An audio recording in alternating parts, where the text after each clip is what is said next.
Salut à tous, on se retrouve aujourd'hui pour vous parler de notre No Spend Challenge. Le No Spend Challenge, c'est un challenge qui se fait beaucoup aux États-Unis en ce moment. En fait, c'est pour diminuer ses dépenses pendant une certaine période de temps. Ça peut être pendant une journée, pendant un week-end, pendant une semaine, pendant un mois. Certaines personnes font une année complète. En français, on pourrait dire que c'est un challenge zéro dépense. Ma première réaction quand j'ai vu un No Spend Challenge, je me suis dit bah comment est-ce qu'on peut faire? On a un loyer, on a des charges, on a des choses qu'on est obligé de dépenser comme la nourriture.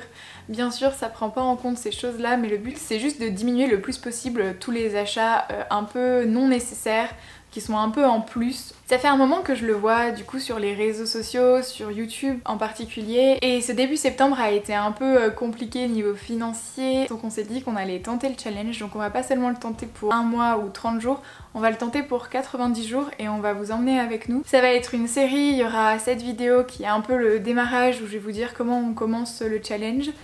Et ensuite il y aura une vidéo de bilan au bout de 30 jours et une vidéo au bout de 90 jours, un dernier bilan, et on vous donnera toutes nos astuces, tout ce qu'on a appris pendant ce moment-là. Donc vous pouvez vous lancer avec nous, que ce soit pour une journée, un week-end, une semaine, les 90 jours entiers. Comme ça on peut se soutenir, avoir le bilan de chacun dans les commentaires, échanger sur ce qu'on apprend et faire des économies avant Noël et avant les fêtes.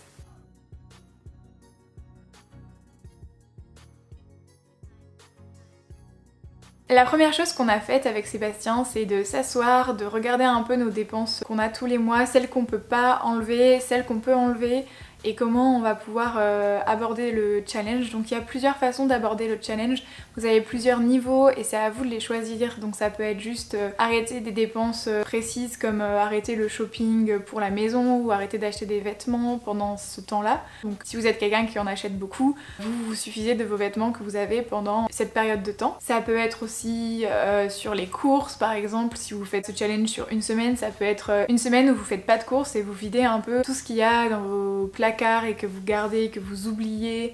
Vous allez un peu chercher voilà, toutes les conserves que vous pouvez avoir, toutes les réserves que vous pouvez avoir, et vous les videz un peu. Ça c'est le premier niveau. Le deuxième niveau, ça va être vraiment de couper toutes les dépenses non nécessaires.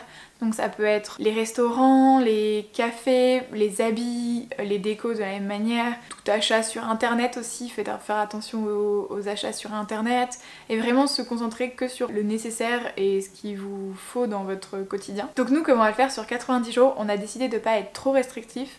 Par contre, ça reste un challenge, donc on va essayer vraiment de dépenser beaucoup moins que ce qu'on fait d'habitude pour un peu aider en ce moment. Une fois qu'on a choisi à quel point on voulait diminuer nos dépenses, on a aussi fait une liste de toutes les choses dans lesquelles on avait le droit de dépenser et de toutes les choses dans lesquelles on voulait pas dépenser pendant ces prochains 90 jours. Donc je vais vous la montrer juste pour vous donner des idées. Donc pour ce qu'on a le droit d'acheter, forcément nos courses qui comprend la nourriture, les produits d'hygiène, d'entretien, etc.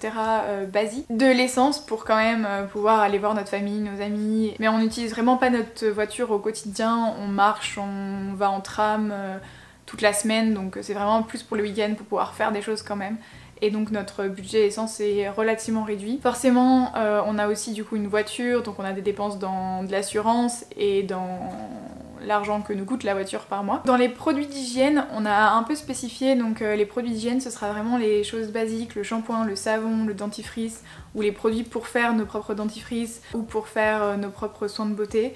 Mais tout ce qui est un peu excessif, un peu en plus de ça, ce sera non, donc pas de maquillage, pas de lotion super chère ou ce genre de choses. Pour les produits d'entretien, certains produits d'entretien en vrac comme notre lessive ou du savon de Marseille, ce genre de choses, et aussi du bicarbonate, du percarbonate, et tout ce que j'utilise pour faire nos propres produits d'entretien. Ensuite, tout ce qui est relatif à nos charges, donc notre loyer, notre eau, notre électricité, nos impôts, notamment nos impôts locaux. On a aussi fait une catégorie un peu particulière. Vu que Sébastien est en train de rentrer dans la vie active, il aura sûrement besoin d'essentiels, du début de carrière, des vêtements particuliers, etc. Donc on a aussi fait une catégorie spécifique à la situation. Et puis on a aussi fait une case en cas de grosse nécessité, donc si vraiment quelque chose casse chez nous et qu'on en a vraiment besoin, notre frigo, notre ordinateur, etc.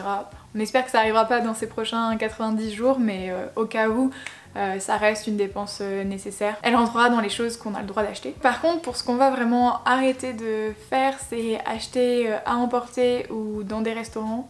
Ça va pas être facile, notamment quand on va sortir avec des amis.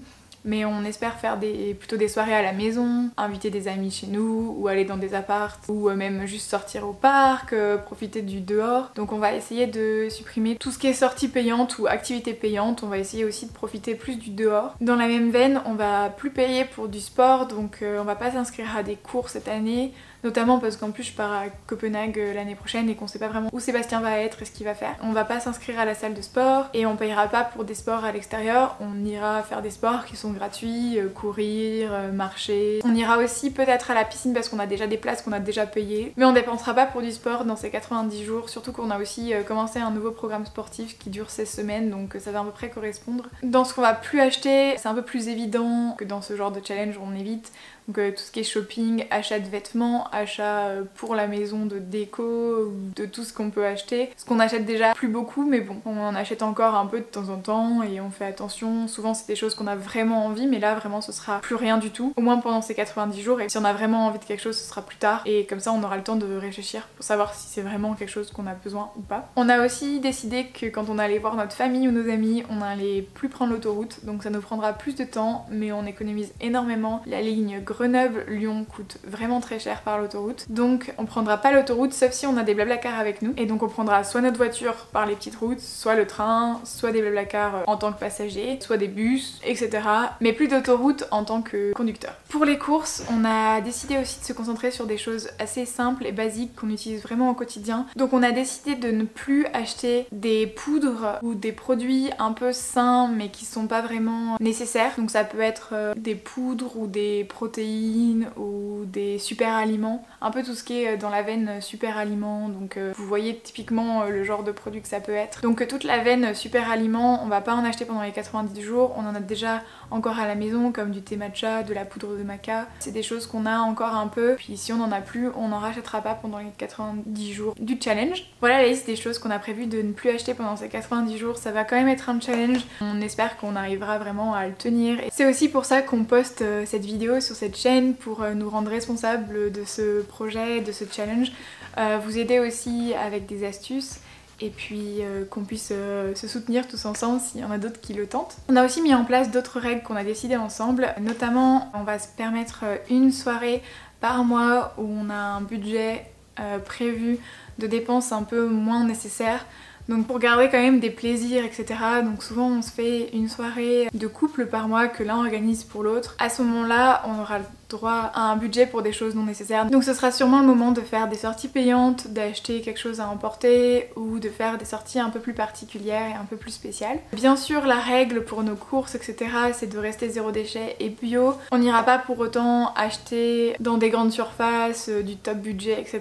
On va continuer à acheter nos courses habituelles, on va juste faire plus attention à ce qu'on achète et continuer à acheter de saison, etc. C'est déjà des courses qui nous coûtent pas super cher par rapport à un budget course classique, donc on va continuer avec ça. En septembre, on va se concentrer sur utiliser tout ce qu'on a, donc au niveau alimentaire, vider nos placards, vider nos bocaux qui sont remplis, ce genre de choses. On va aussi vider nos placards en termes de cosmétiques, utiliser tous les savons qu'on a parce qu'on en a souvent plusieurs, utiliser tous les shampoings qu'on a.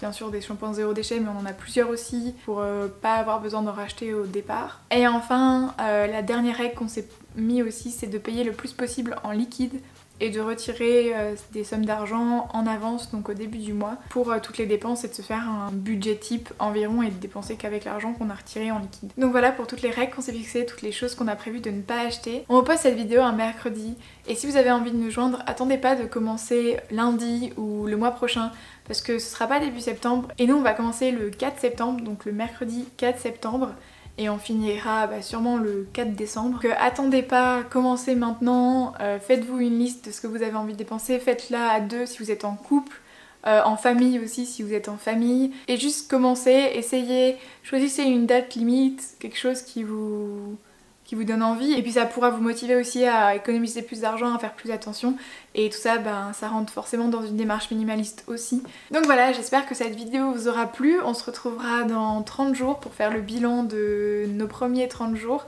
et vous donner les astuces qu'on a utilisées.